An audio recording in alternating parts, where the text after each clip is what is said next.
It's been 5 episodes since our last Formula E track, so this means that we're back to looking at more silent race circuits. Welcome to another episode of Street Track Failures, where today we're taking a look at the Hong Kong Central Harbourfront circuit, which hosted 4 Formula E races over 3 seasons, from 2016 to 2019. And at 1.15 miles / 1.86 kilometres in length, it's one of the shortest tracks we've had on this series, but that doesn't mean it's less interesting, or indeed that it's less technical. Anyway, let's just get on with it and look at the circuit. Down the relatively short start-finish straight, and you're immediately faced with a hairpin. And as hairpins go, it's one of the tightest we've had in this series. I mean, just feast your eyes on this corner's characteristics.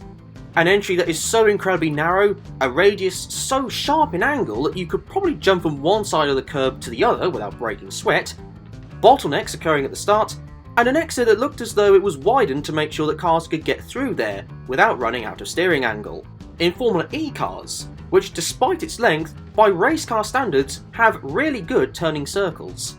A truly nasty hairpin this one, however at least it was usable and could still be a decent overtaking zone. Once you've got around the hairpin, the space provided on the exit of said hairpin vanishes, and it's onto another tight straight, but is by far and away the longest straight on the track, creating good slipstream opportunities and also good outbraking manoeuvres at turn 2, which is a 90-degree corner. Oh well, that didn't take long to find one of these again. Not a straightforward one. Whilst it is a good overtaking zone, it has had its fair share of incidents, including self-induced moments, possibly influenced by a bump just before you turn in. But that's nothing compared to the next section. It's yet another tight section, this one. I'm using that word quite a lot so far, and it's a Mickey Mouse chicane, one that goes left, then right. Whilst this is quite an awkward section to navigate by yourself, it's nigh on impossible if you try to go through side by side. If you dare attempt a move like that, then it's practically a guarantee that you're either going to straddle the curbs, collide with the car alongside, or create a track blocking pile-up. Other than that, it's a fairly nondescript section. Irritating perhaps, but still fairly nondescript. A small burst of silent acceleration brings you to a kink to the left, before a long right-hander leads you to another short straight, whilst bearing in mind not to hit this wall that sticks out slightly on the exit. Or I can describe this corner in an alternative way. The following section is basically like taking the third exit of a roundabout. Another short acceleration zone leads to a hairpin that's thankfully nowhere near as tight in radius as turn 1. Although a bumpy braking zone does mean that this isn't a completely simple corner. Turn 7 meanwhile gives a sudden change up. An open radius, downhill left-hander. And it really is downhill as well. On a track where there doesn't seem to be all that much elevation change initially, the drop down turn 7 is pretty sharp all things considered. A really cool corner this one, a different sort of challenge for the drivers to cope with. Turn 8 follows quite quickly, almost making one long, almost never-ending left-hander in the process. This reasonably fast yet sharp left-hander goes by quickly before you head to turn 9, which again arrives at you pretty quickly, and is a general theme about 80% of this track, where the corners come at you thick and fast. This section meanwhile is pretty much another roundabout style corner, where you take a hypothetical third exit. Finally, well, not quite finally as we've still got the pit lane to go, but finally, on the actual track itself, is easily the best corner on this circuit.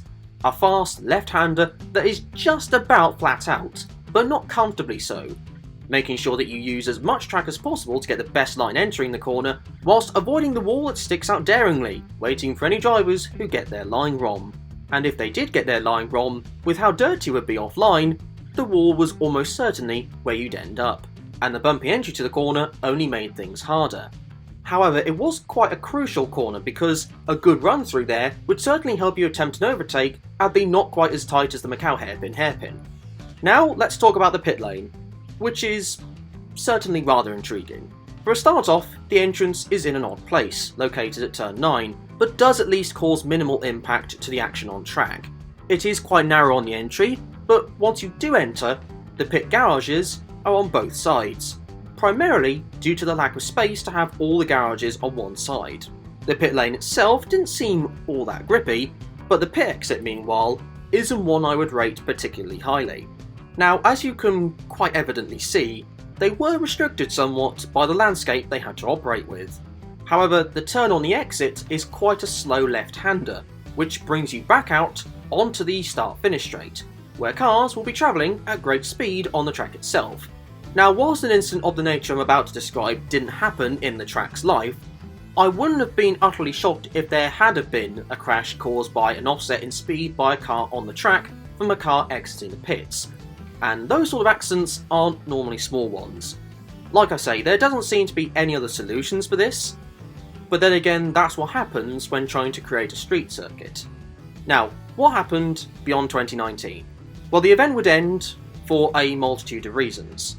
Large protests occurring in the country, the pandemic, and also the circuit not being long enough. Which seems confusing, but the FIA had said that circuits must be no shorter than 1.4 miles/2.2 kilometers in length, and it seemed like it wouldn't be possible to find a route that would get over that required track length. All these factors meant that Formula E would no longer be visiting the Hong Kong Central Harbourfront circuit. Now, this year the World Rallycross Championship did visit the track in a new guise, but sadly, that event would have a few issues of its own, with the track having to be shortened to just under half a mile in length. The event may return next year, so for now, racing may not have left that area of Hong Kong, but I'm not going to count the Rallycross circuits in this series, as if I did, I'd be taking a look at a number of events for the Global Rallycross series, which I might still do, to be honest, in a separate video. However, Formula E wise, it was a decent track. Some parts were interesting for sure, and it did have some character.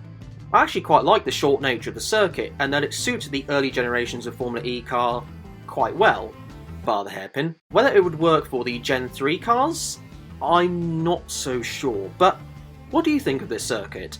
Say down in the comment section, along with any other street tracks you'd like to see featured in this series. However, that is going to be it for this video, so thank you very much for watching. If you enjoyed it, then I would be enormously appreciative if you did hit the like and subscribe buttons. With all that being said though, until the next video, be kind to each other and enjoy the rest of your day.